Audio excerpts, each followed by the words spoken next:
अकोला जिल्ह्यातल्या पाळोदी गोत्रा गावात एक महिन्यापासून पाणी नाही तर गावकऱ्याचे जिल्हा परिषदेत ठिय्या आंदोलन.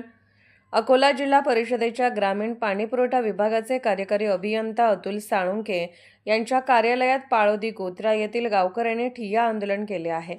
तर गेल्या 1 महिन्यांपासून गावात पिण्याचे पाणी मिळत नसल्याने ग्रामस्थ संतप्त झाले आहेत.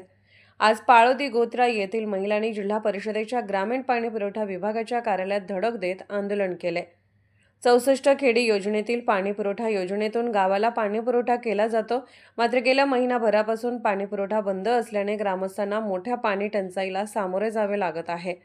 तर पाणीपुरवठा तातडीने सुरळीत करण्याची मागणी करत महिलांनी प्रशासनाविरोधात संताप व्यक्त केला आहे. हर्षदा सोनोने, अकोला. आम्ही पाळोदी गावावरून आलो. मी पाळोदी गट ग्रामपंचायत पाळोदी गोत्राची सरपंच आहे. आम्हाला 2-2 महिने पाणी मिळत नाही. आम्हाला नदीचं गढूळ पाणी प्यावं लागतं. त्यामुळे लहान मुलं आजारी पडतात. म्हणून आम्ही पाण्याची आमची मागणी पूर्ण व्हावी म्हणून त्यासाठी इथं आलेलो आहोत. तर शासनानं आमची मागणी पूर्ण करावी. नेहमीची ह्या समस्या आमची.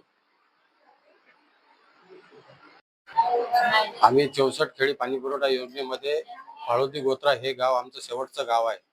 या गावात नेहमी 12ही महिने हे पोझिशन असते की एक महिना पाणी येत नाही. आलंही तर ते पूर्णपणे स्वच्छ नसते. कधी कधी ते साफ केलेला नसते, त्याच्यातलंही पाणी असते. आता तर आम्हाला 1 महिना ओलांडून गेला तरी आमच्या इथं पाणी नाही. आमच्या इथचे जे लोक आहेत, गोत्रा येथे जे आदिवासी लोक राहतात, हे नदीतलं पाणी पितात.